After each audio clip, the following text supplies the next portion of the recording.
Let's get out of the way, boss. Here comes a sandstorm.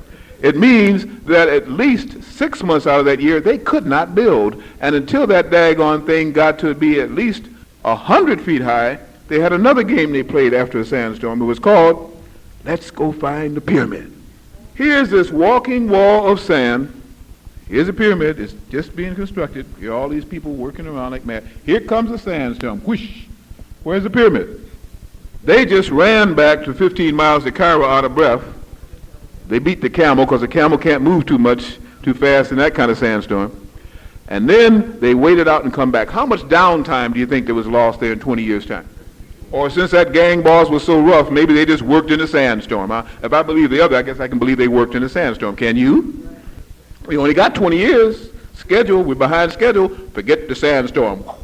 We go build in it, right?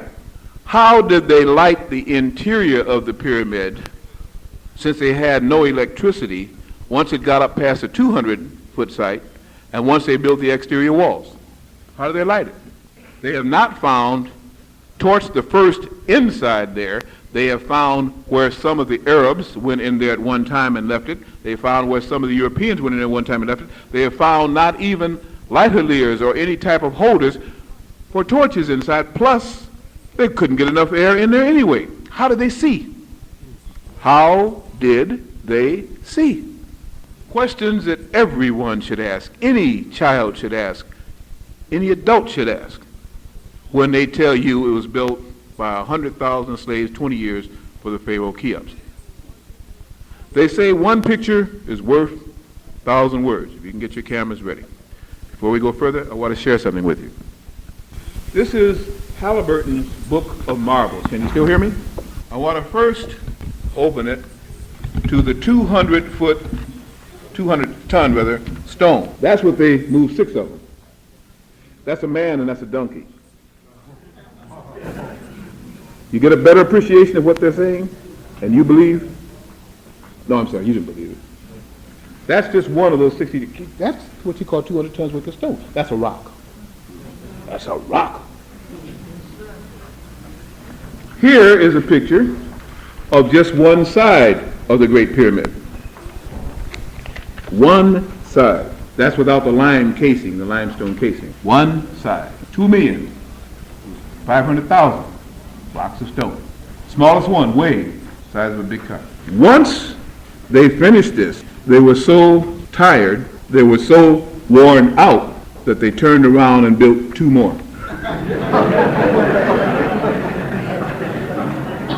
Well, this is the way the site looks. 2 pyramids flanking it, just as big almost as the first one. Just as big almost as the first one. Here's a picture of how they look. Now, they had all that trouble with the easy boss man working those slaves all that way. Now, if you couldn't explain the first phenomena, please tell me about these other 2. There they are. Let's see, 2,500,000 stone, half, 1,125,000 times 2.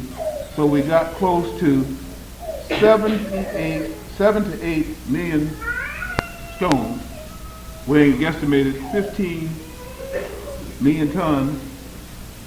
Well, those 100,000 slaves sure needed a union. Well, they needed some kind of union, or reunion or something.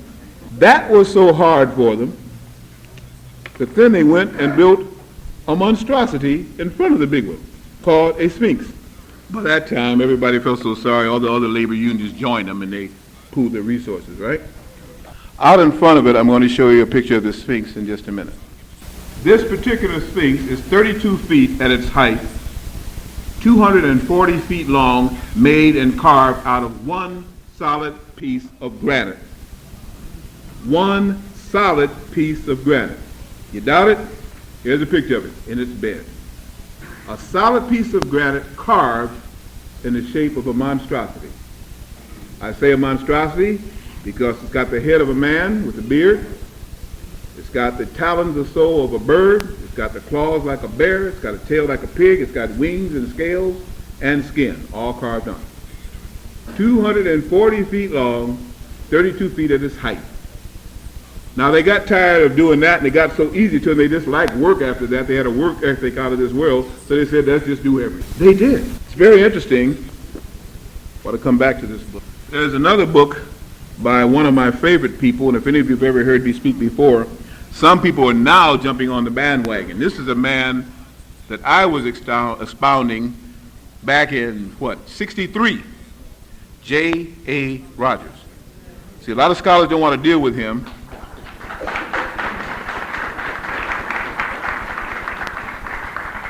I love him too. A lot of scholars don't want to deal with him because they say he was a Pullman porter. So was my great-grandfather. And I guess now if they had a railroad, I'd probably be a Pullman porter too. What that had to do with the man's intelligence, I don't know.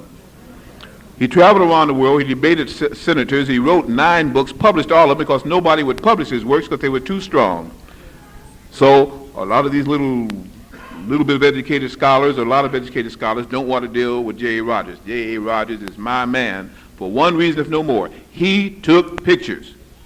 And if you can't read, you can see a picture. And the picture stands for itself if you don't lie. Okay? Here's how the Sphinx looked before the 13th, 18th British Grenadiers and the French under Napoleon, under Champion, blew the nose off of it because they couldn't stand what they saw. Looks just like any usual Caucasoid European, doesn't it? Doesn't it? Sure it doesn't. Sure it doesn't. Whom does it look like? Negroid person. Now I didn't say Negro. I didn't say Negro because I don't know what that is. We can go to a long dissertation on that, but you guys are intelligent, so I respect you. We don't have to prove that point. Negroid happens to be what the anthropologists, again, and archaeologists call the 3 families of people: Negroid, Caucasoid, and Mongoloid. I can have fun with that one too, but I guess we don't have enough time tonight. At any rate, that's where it looked before they blew the nose off. And why do you think they blew at the nose and nothing else?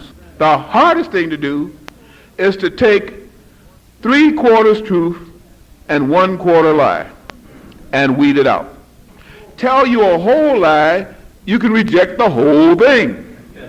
Tell you a half of a lie, you can reject half the thing. But interweave the lie with the truth, you got a problem. Not only do we have to unlearn and relearn, we've got to then learn and then teach them, because they believe their own lies now and they're about to take this crowd into abomination.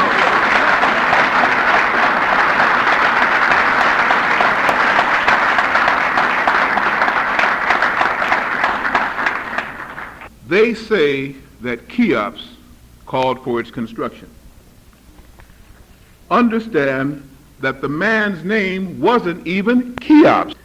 Cheops begins with a CH. It is Greek. The Egyptians did not speak Greek because the Greeks couldn't speak. Now that sounds like taking it too far. As a scholar, let me back up a whole half an inch. They couldn't speak any tongue anybody understood. That's why they said it was Greek to be, because they grunted at each other.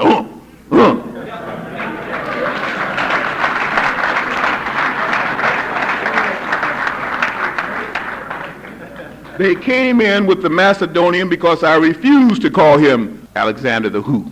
I ain't going to even say the word in connection with Alexander. No way. He was not that. He was a Macedonian that came from the Netherlands, up there to Hungary and so those lands like that. They came down in hordes. They came in at the fall after the whole of Egypt was already past its heyday of the 18th dynasty, came in with a deteriorating society and took it over. And they had one general who could read a little bit because he had massacred enough people and they taught him quick. Ptolemy. When they came in there, they had no written word, they had no books, they had no scholars. They were excellent barbaric fighters, and that's why they beat everybody, because they were animals.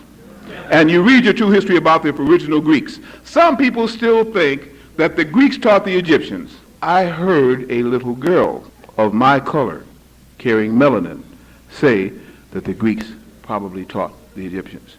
I couldn't get angry at her, but I know what I could do to some of them teachers. I know I could do with some of them book writers, and I know what I could do with things they call textbooks, and then they doubt any book that I have reference for when they give me fairy tales and call it scholarship. You will find that everything the Greeks learned, they learned from the Egyptians, from the original people in Italy, who are not Italian, but Etruscans, and read about what they say, how Etruscans look.